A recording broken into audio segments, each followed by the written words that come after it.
সর্বশ্রেষ্ঠ চরিত্রগুলোর মধ্যে একটি। 90 দশকের হিমুর প্রথম উপন্যাস বৈরাগ্য প্রকাশিত হয়। আমার নাম হিমু, পুরো নাম চৌধুরী ইমতিয়াজ হিমালয়। পেশা বেকার, আমি বলতে হোমোসেপিয়েন্স।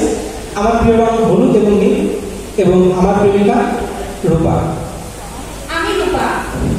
নন্দিত কথা সাহিত্যিক হুমায়ুন আহমেদের কয়েকটি চরিত্রের মধ্যে একটি আমি, কিন্তু আমি বিশেষত্ব পেয়েছি হিমুর জন্য। হিমু এমন একজন মানুষ যাকে আমি কোনোদিন পাবো না, এটা জেনেও আমি হিমুর জন্য অপেক্ষা করি। মানুষকে বিভ্রান্ত করতে আমার খুব ভালো লাগে। সম্ভবত আমি মহাপুরুষের পর্যায়ে চলে যাচ্ছি, মানুষকে বিভ্রান্ত করতে পারছি। রূপার সাথে আমার পরিচয়ের সূত্রটাও বিভ্রান্তি ধরে। আজকাল ডাক্তার বলে রূপাকে আমি সেই রেডিওটাকে অপেক্ষা করতে বলে আমি এখানে বসে আছি আপনাদের সাথে। কি করবো, ওকে রাগলেও ভালো লাগে, কাঁদলেও ভালো লাগে, হাসলেও ভালো লাগে।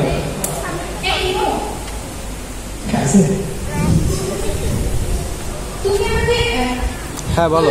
নিজেকে কি মনে করো? ফাইজলামি শুরু করছো আমার সাথে?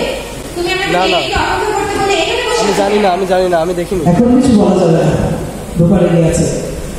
মেয়েদের আর মেঘের মতো বৃষ্টি হয়ে না যাওয়া পর্যন্ত মুখ কালো করে বসে থাকবে, ওকে আরো রাখতে দিতে হবে। তুমি নিজেকে কি মনে করছো? আমি তোমাকে হারে হারে চিনি। তুমি আমাকে রেডিওতে অপেক্ষা করতে বলবা আর নিজের হাতটা উল্টা পথে। হাসবে না, একদম হাসবে না। তোমার কি মনে হচ্ছে আমি তোমার সাথে কৌতুক করছি? রূপা, তোমাকে দেখতে খুব সুন্দর লাগছে। দেখতে আসবে তোমার এই ভড়কমাটা কথাবার্তা আমার একদম ভালো লাগে না। করলাম মহাপুরুষগিরি, চলো।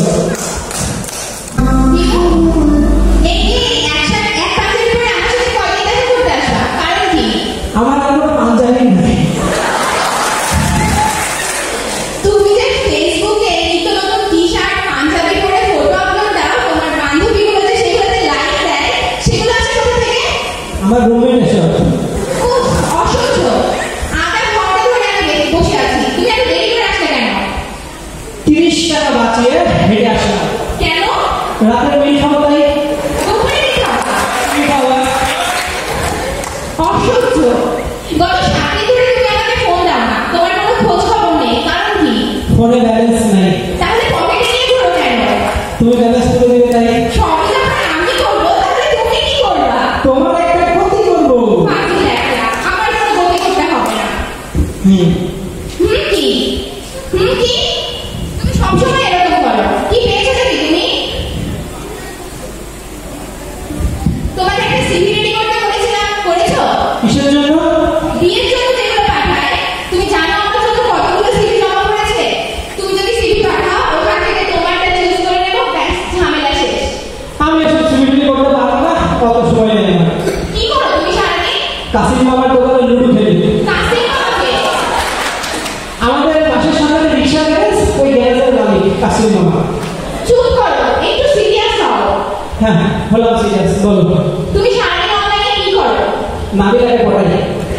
নাবিলাকে? আমার বাড়িওয়ালা মেয়ে। কেন পড়াও? ওয়াইফাই পাসওয়ার্ডটা লাগবে তাই।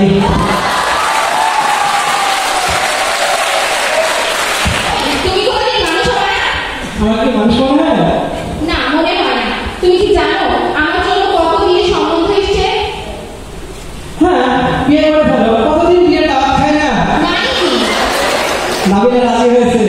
তুমি এটা কি বলছো? আমি তো কিছুই বুঝতে পারছি না। হ্যাঁ, আমি সত্যি বলছি, নাবিলা রাজি হয়েছে। কেউ শোনো, তুমি সবসময় এরকম করো। তুমি এরকম কেন? তুমি আমাকে বারান্দায় দাঁড়িয়ে থাকতে বলে আসো না, আমি অপেক্ষা করেই যাই। তুমি আমাকে বলো নীল শাড়ি পরে ছাদের কার্নিশ ধরে দাঁড়াতে, কিন্তু তুমি আসো না, আমি অপেক্ষা করেই যাই। তুমি বারবার আমাকে অপেক্ষা করতে বলে আর আসো না, কেন হিমু? কেমন করে বলবো রূপা, আমি তো তোমার পথে হাঁটতে পারি না। আমি তো হিমু। হিমু, ঘর থেকে বেরিয়ে আসো। চলো দুজন মিলে একটি নতুন পথে পাড়ি দিই, একটি অজানা পথে পাড়ি দিই।